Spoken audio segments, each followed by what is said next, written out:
Aquarius, this is your higher octave reading for October 2018. As I mentioned if you've just come through to this link after watching the general reading, you'll remember I mentioned that there's this energy here of, things coming towards you that you're able to handle in a very graceful and very succinct way, where you just kind of, because you are sort of established already in your own kind of evolved level of mastery and understanding of life, you're able to handle things in a way that just allows for transmutation and evolving to just continue, because you know better than to just let things lie and not handle stuff for fear of it becoming a much bigger issue that is much more difficult to deal with. So with that kind of evolved perspective, with that level of kind of more grown-up attitude towards things, towards life, and a dedication with the Hierophant here, there's a dedication to your path of your journey, your aspiration towards wholeness, towards fulfillment, towards, your reaching your potential. Some of the other things that are showing up here are around trusting yourself to kind of know, again, to know how to move forward in situations, how to behave, how to act in certain environments with certain people, to make sure that the potential that's there for learning is maximized, and that there's still an element of, I'm hearing win-win. I don't really know what that means. Maybe that's relevant for someone, but so that everyone can get like what they are due, I guess, in a situation. It's not about winning and losing, but that everyone gets the most out of every environment, every situation for their highest good. So yeah, as I said, while there are some reversals here, at the top of the reading you have 2 of Cups in reverse, 5 of Cups in reverse, and the 7 of Worlds in reverse.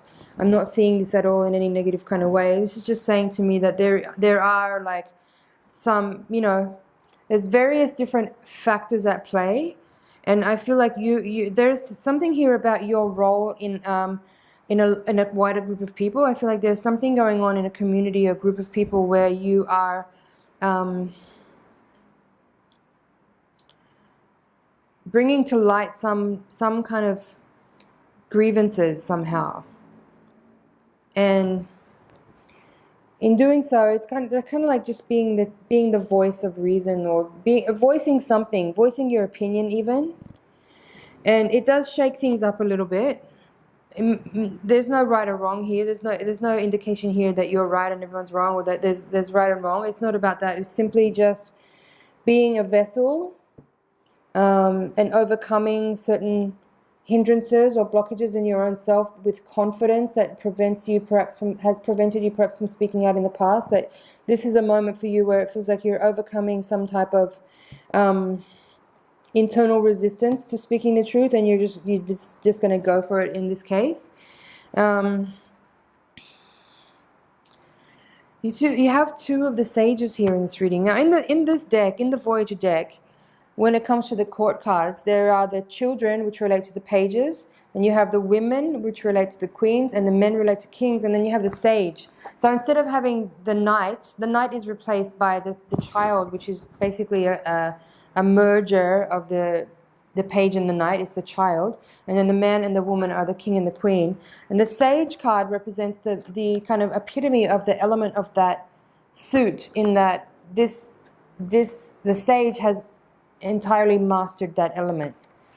So here you have the Sage of Worlds and the Sage of Crystals, which relates to earth and swords, pentacles and swords. So this card was in the foundation, and this card here was in the outcome. So it does just kind of indicate again that there is a space that you're coming from, that you're embodying now, that is kind of coming into your own, in the sense of like feeling embodied and feeling a certain level of mastery, maybe a type of leadership or eldership type of a role. And there's some energy that comes with that type of responsibility, which is, again, it's like there's no right and wrong, there's no good and bad. It's just, it is what it is, and there is like, it's, I guess when you sort of develop in a certain way and at a certain amount, when you progress a certain amount and you're on your way, you do start to see things as either or, all or nothing. It's not, there isn't good and bad, it just is. There just is experiences, there just is moments, there is just time unfolding, and there's no right and wrong, good or bad. And that's kind of what I'm feeling from this spread here, is that you're in the space where it's just, there just is. There is. You are. And yeah, being a vessel, being a channel, being a messenger is something that's being spoken about here with these cards. And there is some element here that's being spoken of with regard to,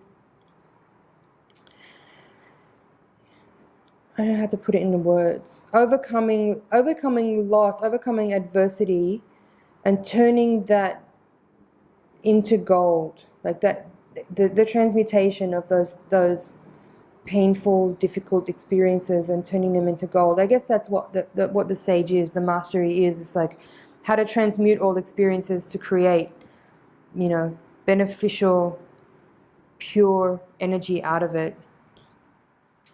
So, what else is here? Let's see what's at the bottom of the deck. Another ace, the Strength card in reverse, anger, 4 of Cups, and the 7 of Cups reversed, fear. And the Magician is here again. So,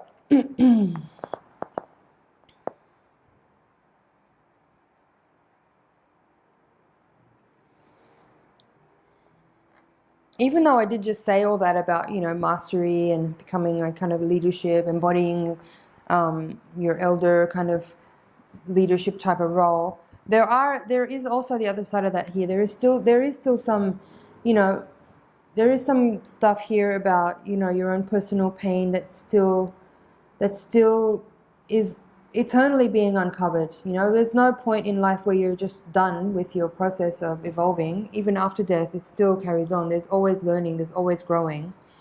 So that, I guess that's the dichotomy here, is like embodying that level of mastery, but still also being honest and real with yourself and with others to say that, yeah, I still have pain, I still experience trauma, I still feel the effects of events that happened in my past. I'm still uncovering, I'm still revealing to myself, I'm still letting go, I'm still embodying and transmuting and working with a lot of energies. That doesn't end. You can't kid yourself and you can't others into thinking that you're perfect and complete. You'd be dead if that were true. So honesty needs to always be at play with, mainly honesty with yourself, but also with others. Just like not give people some type of false sense of your being beyond where you actually really are.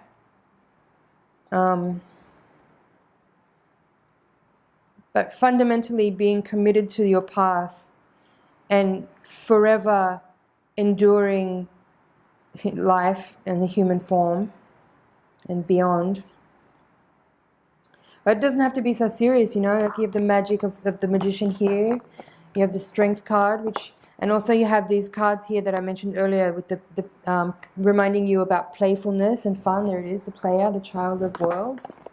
So don't forget about enjoyment. Don't forget about having fun. Don't forget about being playful. Don't forget about silliness and ridiculousness and things that have no point. You know, not everything has to be for a point, for a reason, for a purpose. It can be so stupid and silly and fun and enjoyable. It's also a really important part of the human experience, is that silly ridiculousness without any meaning.